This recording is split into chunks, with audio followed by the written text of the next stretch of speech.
Olha, se tem uma nuvem na cabeça do Lula, daquelas bem carregadas, e outra na cabeça da Dilma, não faltou uma na cabeça do Paulo. Tem uma nuvem também na cabeça do Paulo.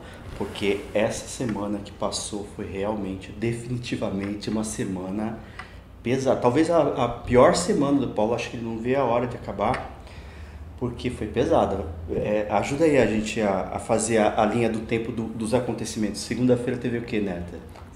Na segunda-feira a gente teve o caso da... Não, a gente teve a decisão do desembargador mantendo a decisão de primeiro grau que mandou o Paulo abrir as escolas, e teve a Assembleia dos Professores da rede estadual entrando em estado de greve. Né? Isso na segunda. Na terça... Foram os médicos, né, das cooperativas. Peraí, só na segunda ainda o Século Diário, no caso o Neta, publicava uma matéria alertando que a nomeação do ministro da Justiça poderia rebater aqui no Espírito Santo. E aí na quarta... Na quarta acabou sendo consumada a decisão que proíbe membro do Ministério Público de assumir cargo no Executivo. Com isso, Marcelo Zenkner, Evaldo Martinelli e o Sócrates de Souza vão ter que retornar ao MP, ou senão eles vão ter que abrir mão da carreira, mas já anunciaram que não vão abrir mão disso, então vão ter que sair do governo. E se o pessoal estava comentando lá nos bastidores do Supremo que, pô, mas que erro primário, né, cometeu a presidente de ter, como passou isso, né, depois da votação, né, que não tinha como, né, todo mundo sabia o que ia dar, e aí... Pensa que aqui o erro foi multiplicado por 3, né? Por 3 e estava em cima de uma lei que foi considerada pelo ministro Gilmar Mendes como um estupro. Um estupro constitucional por resolução. Mas enquanto não tinha essa questão da Dilma, estava valendo. O problema foi que, como surgiu esse problema, essa celeuma em torno da nomeação do ministro, acabou caindo aqui. Quem estava quietinho na sua, estou amparado por resolução do Conselho Nacional do Ministério Público, aí entrou na roda. Mas a gente volta nessa questão. Sem contar que, voltando na terça, aí teve o grande, acho que o principal acontecimento, né, que foi a ocupação do Palácio Anchieta pelos movimentos sociais e entre as pautas tinha a questão da pedagogia da alternância, né, o fechamento das escolas nos assentamentos do MST e entre outras questões que estão sendo reivindicadas, mas assim... realmente a ocupação acho que foi muito impactante para o governo porque repercutiu na imprensa nacional e realmente eu acho, pelo andamento dos acontecimentos, né, que o Paulo foi ali pego realmente de calças curtas, ele não esperava. Porque uma ocupação daquela maneira tem um simbolismo muito grande. No Palácio Anchieta. E ainda mais no Palácio Anchieta, sede do governo. E tem um detalhe também que eu acho que a emenda ficou pior do que o soneto, quando o governo tenta se colocar como vítima da situação. Olha, gente, a imprensa teve um papel fundamental para tentar colocar esse discurso de vitimização, mas os fatos são incontestáveis. O governo em nenhum momento buscou diálogo. O governo sempre foge do diálogo. E isso ficou muito claro. Eles estavam por aqui, eles estavam uma semana acampados na CEDU. Não, eles estavam há mais de 15 dias. 22 dias. Já tinha 22 tá vendo? Mais de 3 semanas. Eu perdi até as contas. E eu lembro que num papo eu falei que lá na frente, a cobertura da imprensa, na hora que foi falar, ninguém falou nada, a gente ia falar. Não precisou nem isso. Eles foram lá no palácio e mostraram isso, estamparam. É claro, foram tratados como invasores, como bandidos, que não tem nada disso.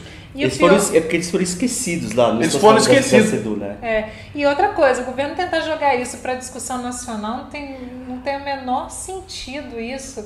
Querer dizer que é a tensão lá entre PT e PSDB que não tem nada a ver, né? Não, nada a ver. A pauta era anterior. Essa pauta já era do ano de 2015. Agora teve uma coisa, essa tentativa que o Netter registrou aqui, que a imprensa fez um papel importante nisso de tentar pôr o Paulo como vítima.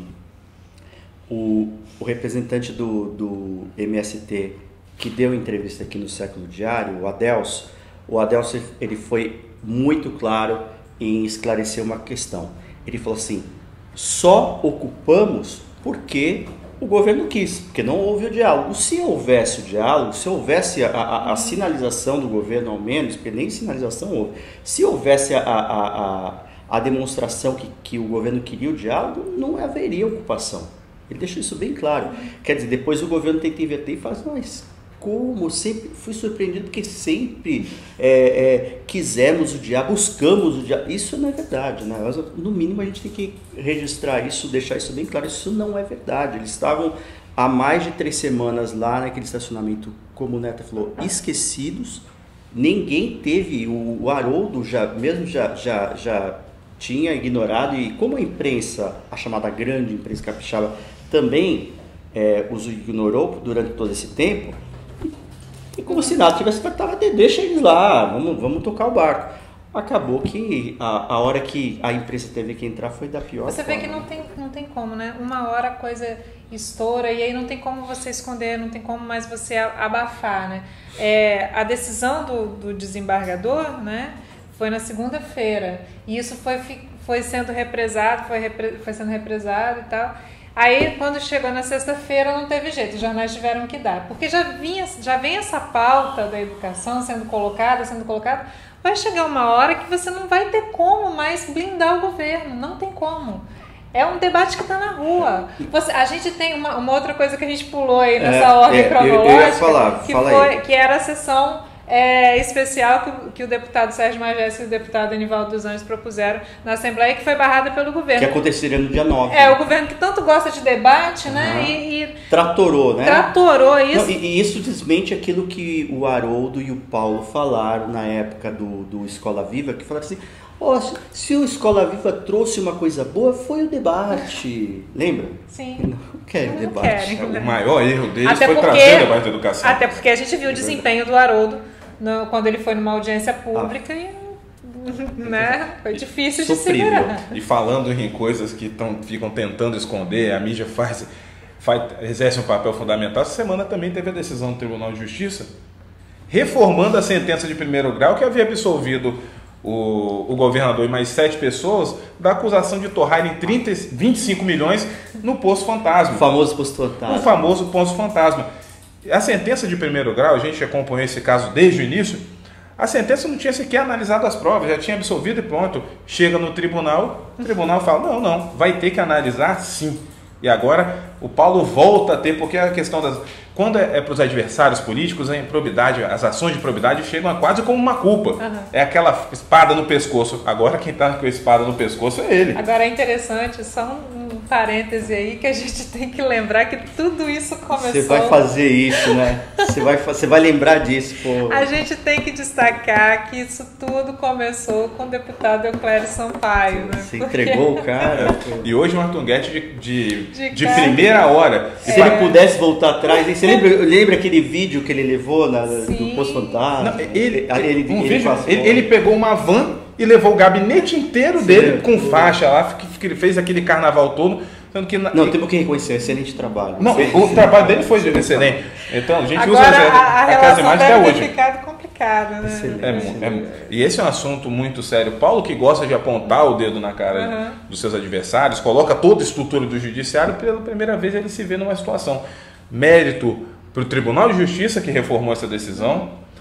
Mérito também do promotor Dilton Depes, que foi o autor da ação e que em nenhum momento abriu mão dessa investigação. E agora ele também está, inclusive ele está investigando agora a aprovação da instalação da Ciretran lá em Santa Maria de Jetibá, que o governo extinguiu um cargo comissionado, criou outro 7, sem falar de onde ia sair o dinheiro, nem nada. O Sindipúblicos também foi nisso e ele também quer investigar, porque a legislação é clara. Vai criar cargo, você tem que botar a repercussão financeira disso. E de onde vai sair o dinheiro? Não adianta, lei é lei. E agora vai ser investigado também por conta disso. Agora, é interessante, o Zeca, que essa semana eu acho que mostrou para o governador, eu acho que essa semana ele realmente sentiu que ele não é mais aquele homem intocável que ele era nos outros 2 mandatos. Né? O bicho é humano e sangra, né? Foram tantos fatos, né? Que estou até esquecendo aqui mais um. Ainda essa semana, a gente teve a Tribuna Popular, que seria na segunda, acabou sendo jogada para terça, e nessa Tribuna Popular, que também trazia assuntos bastante indigestos para o governo, Entre eles a questão das cooperativas, né? Os polêmicos contratos com as cooperativas de especialidades médicas. A tribuna foi dura para o governo, inclusive vou revelar aqui uma informação que a gente ainda não tinha revelado. O doutor Eric Freitas Cury, que é o presidente da Febracem, que foi quem participou da tribuna e fez ratificou tudo, na verdade, que ele já tinha dito no começo do mês à Comissão de Saúde, e denúncias graves. E eu soube que o presidente da Febracem foi assediado por deputados governistas que fizeram ameaças veladas, assim, olha, cuidado com o que você vai falar, não vai naquele tom que você foi na comissão, que isso vai ser complicado. Quer dizer, isso uma maneira de calá-lo, né? Não fala isso, não vai, pega leve, né? Sabe aquela coisa? E aconteceu esse tipo de coisa, além de secretários do governo mesmo, houve realmente uma blitz em cima do doutor Cury, para que ele maneirasse o tom, porque havia realmente um grande mal-estar dentro do governo, porque se sabia, você está aqui com um monte de problema nos hospitais públicos, principalmente, obviamente, os de porta aberta, que são os atendimentos de urgência e emergência, no São Lucas e tal, com fila para todo lado, Bezerra de Faria, mesma coisa, gente na maca, o SAMU chega no hospital, não pode deixar o paciente porque não tem mais vaga, aí o médico tem que negociar com o socorrista do SAMU e falar assim, ó, se você deixar, você vai ter que deixar a maca, porque eu não tenho maca. Então a ambulância do SAMU, do Corpo de Bombeiros, tem que deixar a maca, e aí também não socorre mais ninguém, né? Porque não tem onde pôr o paciente. Eu até recebo, mas você tem que deixar a maca porque não tem mais onde pôr. Então, quer dizer, tá, a situação, todo mundo está vendo, é essa. Isso não é segredo para ninguém. A gente está vivendo um colapso no sistema público de saúde e na sexta-feira teve a audiência pública na qual o secretário Ricardo de Oliveira foi fazer a prestação de contas. E claro que ele falou de diversas outras coisas, mas driblou esses assuntos indigestos, não respondeu nada do que foi perguntado, o pessoal que participou tentaram perguntar para ele sobre as denúncias e ele só se esquivou e não respondeu nada. Mas também ficou aí uma outra situação colocada, um mal-estar tremendo. E olha só para fechar essa história da saúde, dia 31 de abril expira essa última prorrogação da Justiça para manter os 1.500 médicos na rede e ele abriu a licitação. Agora eu quero ver se por acaso as cooperativas disserem, então tá, a gente não vai querer participar da licitação, a gente está fora. Eu quero ver onde você vai arrumar 1.500 médicos especialistas para dar conta do atendimento, considerando o caos que já está formado. Essa questão. E aí você coloca duas coisas importantes, duas áreas extremamente sensíveis. Segurança, vamos deixar isso para lá, vamos deixar isso para uma outra hora que também vai dar pano para manga. Mas só em saúde e educação. E são duas demandas muito grandes da sociedade. Agora a gente está vendo que os projetos de vitrine já não dão mais efeito. Dão efeito por um curto período. Porque a gente viu nessa semana a repetição de cenas que estão acontecendo, mas que agora saíram na mídia. Há quanto tempo a gente não via corredor de hospital lotado virando matéria? Já virou. A questão da educação. A educação é muito mais que escola viva. A saúde é muito mais do que os hospitais de portas fechadas de OS. Então, feliz ano novo, governador. Falam que o ano começa depois do carnaval, o ano começou. E 2016 vai ser pior do que 2015 e o caos está aí.